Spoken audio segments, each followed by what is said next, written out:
Welcome back to the weekend preview. It's time now to turn our attention to Boxing Day's tea time kick-off here in the UK. Aston Villa taking on Chelsea. Can Steven Gerrard's informed side get a result against a Chelsea team who've fallen off the pace a little in recent weeks? Let's hear from both managers, Thomas Tuchel, but first, here's Gerrard himself. We'll always prepare for the best team in terms of the opponent. If for any reason it's not a strong Chelsea team, then we'll deal with that. But what I would say is, they've got a world-class squad littered with world-class players, so I'm sure if they've got enough to carry the fixture out, we're going to find that the Chelsea team's really strong.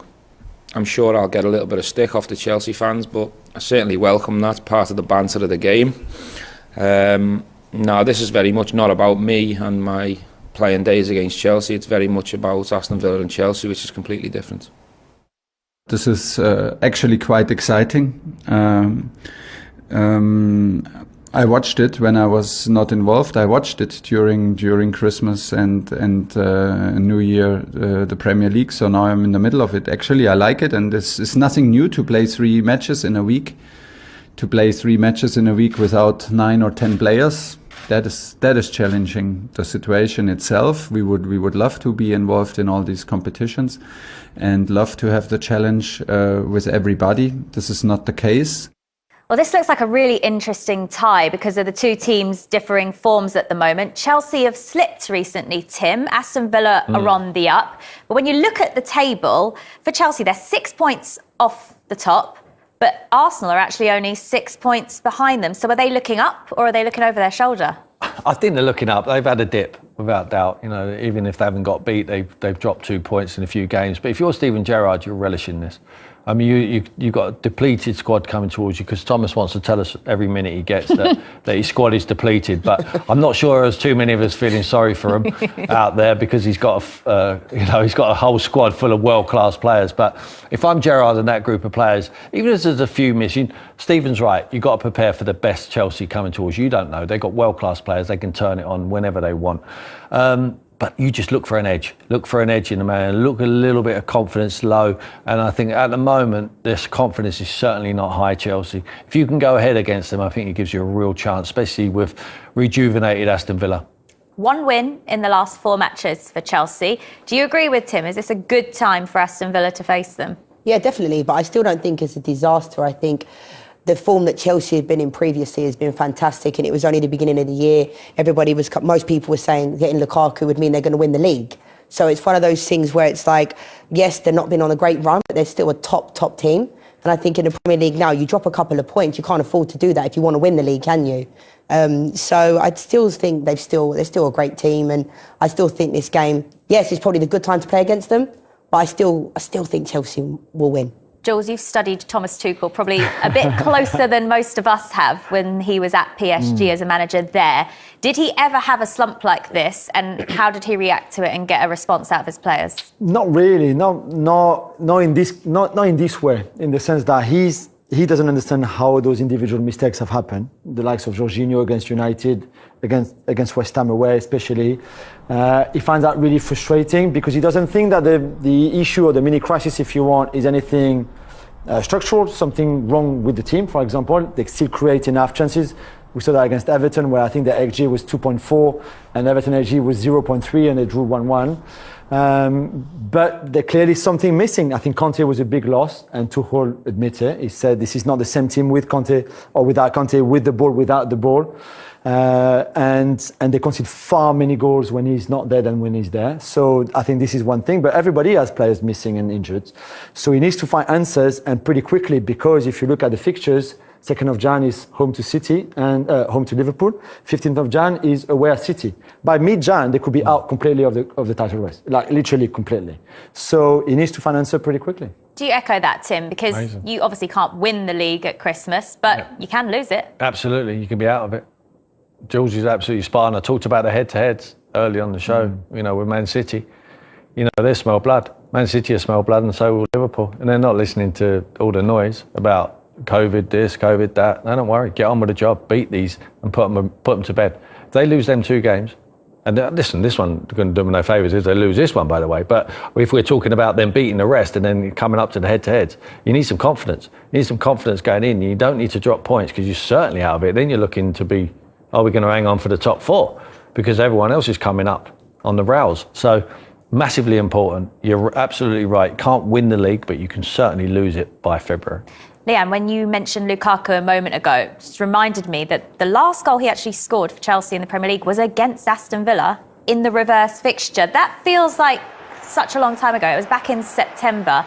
How important is it to have him back and have him firing? Because even when he has been playing recently, in and out of injury, he's not looked the same. No, he hasn't. And, you know, I was a big fan of Lukaku when he was at Manchester United. I think at times people often question his first touch and stuff like that, but I just didn't think he ever seemed really that happy there. No. But I think at Chelsea, I think it made sense, the signing that they needed. But I think they're too heavily reliant upon Mason Mount. I really do. I think if Mason Mount doesn't seem to play, Chelsea don't seem to tick. And obviously we mentioned Kante as well, another obviously world-class player. But certain players just, I mean, Trevor Chalobah's actually relatively done well. You know, he's brought Loftus-Cheek back into the frame. I mean, who would have ever thought that? And I think Loftus-Cheek is a good player, but I don't think he's necessarily the answer to what Chelsea need. Pulisic had a lot of injuries, you know, but I don't think Thomas Tuchel necessarily knows his best 11.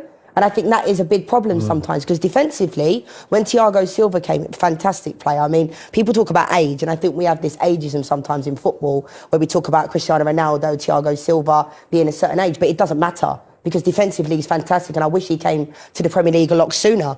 But I just think their best 11, I don't think Thomas Tuchel seems to have that down yet. And differently, Pep doesn't have to have the same 11 every week, but it's a completely different team, but they seem to be able to get the results. So it'll be interesting to see what Tuchel does now, because you're right, Tim, making these excuses about injuries. Chelsea's squad, I mean, come on, they have a third of... Conor Gallagher's still out on loan. There's loads of players. Billy Gilmore, there's loads of players that are still out on loan. The biggest gripe I think they can have, Leanne, is Chilwell. He was flying with Reece James. They were scoring goals from both sides, weren't they? The wing backs. And he's put Alonso in there and playing exactly the same way.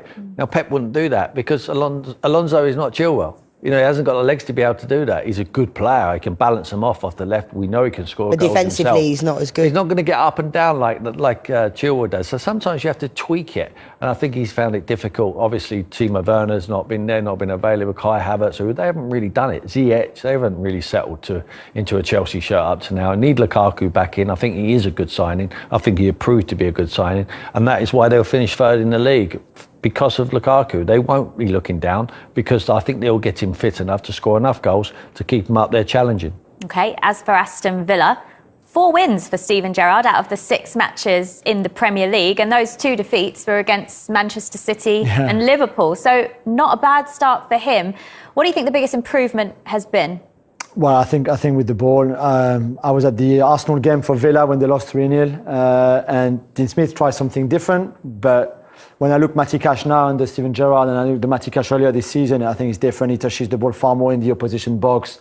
And it's exactly like James Tavernier used to play for Rangers. I think Stevie G relies a lot on his fullbacks, and in the 2 years at Villa, they're very good for what he wants them to do. But certainly, I think the momentum has changed completely there. I think Ollie Watkins is different player under Steven Gerrard than he was with Dean Smith this season, I mean. And they're doing a lot of good things. The game at Liverpool was a scrappy affair because I think he just wanted to defend. Maybe that was a wrong approach. They're doing a lot of good things. The game at Liverpool was a scratch. And City, as we've been saying. So I think he's done really well, and I expected him to do so well because I thought he was really good at Rangers. So when we saw that defensive approach against Man City and Liverpool, do you think he'll do the same in this game, or do you think he'll change that tactic? Well, I thought they were competitive in them games, but I never really felt they were going to go and win. So maybe Stevie will have a look at it and think, you know what, Chelsea are having a little bit of a dodgy period. Maybe we can go for the throat a little bit. I don't think he'll do that because you'd have to say, we know how difficult it is to win games in the Premier League, but he's won the games you'd expect him to win, and the ones you expect him to lose, they've lost. Now this is another one you'd expect him to lose. So he needs to tick that box. At the moment, he's doing I think he's done a good job. He's obviously given them a lift from where Dean Smith left them. But I think it's a really, really important game for them. And I think they're capable of getting something out of the game. I'm not sure if it can be a victory. Does it make it more impressive, the victories he's got and the changes that he's made to this team, Leanne, that he's done it all throughout what is a really difficult time in the Premier League with players missing, injuries as well, but also the fact he's not had a transfer window yet. So come January, he'll have the opportunity to maybe add what he thinks this squad needs. Yeah, I mean, I was saying before, like to Tim, that when I look at Steven Gerrard, to me, he looks like a real manager that has longevity in managerial. I mean, it only seems like yesterday he was playing, which a lot of managers have gone quickly into. You know, we see Ole Gunnar Solskjaer managing, and it seems like only yesterday he was playing for Man United. But when I see Steven Gerrard, the way he conducts himself, he seems to be a real top manager and can go on to be a top manager. But I do think I will judge this more based upon the end of the season, because when a new manager comes in, you're vibrant, you want to prove it. It is Steven Gerrard, arguably one of the best midfielders ever, and you are going to be thinking, oh my God, it's Steven Gerrard, he's my manager. But I will judge them at the end of the season. But I do think they need to strengthen a little bit. I think Ollie Watkins is good, but he's not proven to get you double figures every season. But players like John McGinn, I mean, these are the types of players that I think go under the radar a little bit, because he's fantastic for Aston Villa, he really is. And he's a player that does a lot for them. I think a lot of the work that not many players want to do. And offensively, I think he's very good as well. But I just think that I'll judge them at the end of the season. They're doing very well. I do think it's a good time they're playing against Chelsea. But I still think when a new manager comes in, everybody wants to prove them right. But we'll have to judge them at the end of the season.